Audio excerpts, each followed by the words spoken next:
Can you share? I don't know if you can share and go on gallery at the same time. Really? Oh shit. Okay, I guess I'll see like 4 of you guys then. Wait. Damn, it sucks. Okay. I guess it's fine. Okay. All right. Can you guys hear me? Okay.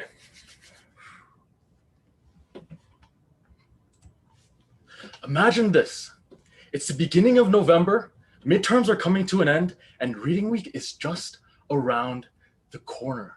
Professors are throwing lab reports and assignments at you, and you're okay with it because you decided you will study during the reading week. You will be productive. But sorry to break it to you, you don't do that, and you end up cramming the last 2 days of reading week wondering, how come I didn't study? How come I wasn't productive? And I know exactly how this feels. And I'm pretty sure many of you knows how this feels as well. Maybe not during this reading week, but past reading weeks, summers, holidays.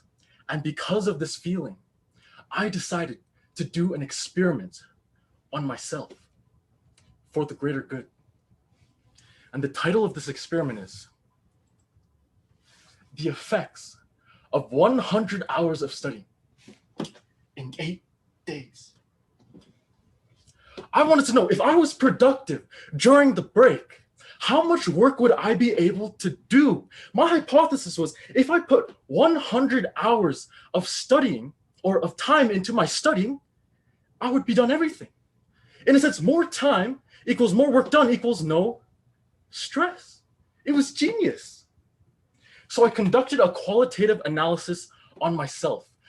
After the end of each day, I measured my motivation, my mood, and my efficiency. And to give a breakdown of my day, essentially it was 12.5 hours of studying per day with 4.5 hours of break time per day in the span of those 8 days. And to give a visual overview of that, this is what my calendar looked like during the reading week. And I know this may seem quite rigorous. However, I was able to do it. And the results were quite fascinating, to say the least. And just as a side note, I use this app called Forest to track my study hours, and these are just screenshots of that. So onto my results. I discovered that as my time increased, my efficiency actually started to decrease. And as my time started to decrease at the end of reading week, my efficiency actually increased. And I termed this concept as the time efficiency trade-off. And I believe this is best described using an equation.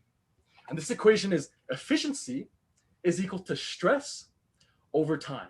So let me elaborate.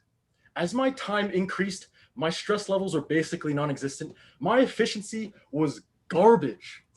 For example, I took 4 hours to write 1 paragraph on my lab report. Conversely, as my time started to decrease during the end of reading week and my stress started to skyrocket, my efficiency was so good. Now you may be asking, okay, David, that's all fine and dandy, but how are you able to maintain your motivation for this whole entire 100-hour experiment? And I realized after hours and hours and hours of studying, I started to enjoy the process. My only stimulus was studying, and I started to lose motivation in things like playing games or going on my phone. And it came to a point when I would go eat and I wouldn't bring my phone, I would just eat in silence. I would even go to the washroom without my phone. I would poop and contemplate about life.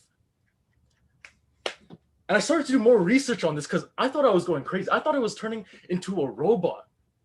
And I discovered this phenomenon known as the dopamine detox phenomenon. If you guys don't know what dopamine is, it's regarded as our pleasure hormone, but it also regulates our focus, our strive, and our ability to stay motivated on things. And society nowadays presents us with such high dopamine stimulus. Things like video games, social media. We're bombarded with this stuff.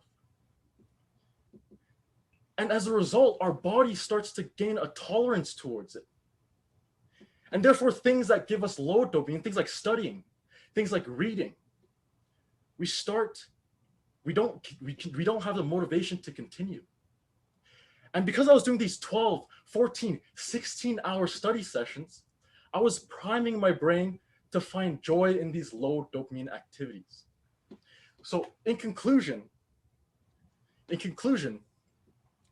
in this 100-hour experiment, I discovered the notion of a time efficiency trade-off, as well as the dopamine detox phenomenon. And I will say, if any of you guys are struggling with studying during the break, you should try out this challenge, see where it takes you. You don't even have to try this challenge. You can do some other challenge. Just get out of your comfort zone. And perhaps, like me, you will also be able to discover something about yourself that's just as phenomenal. Thank you.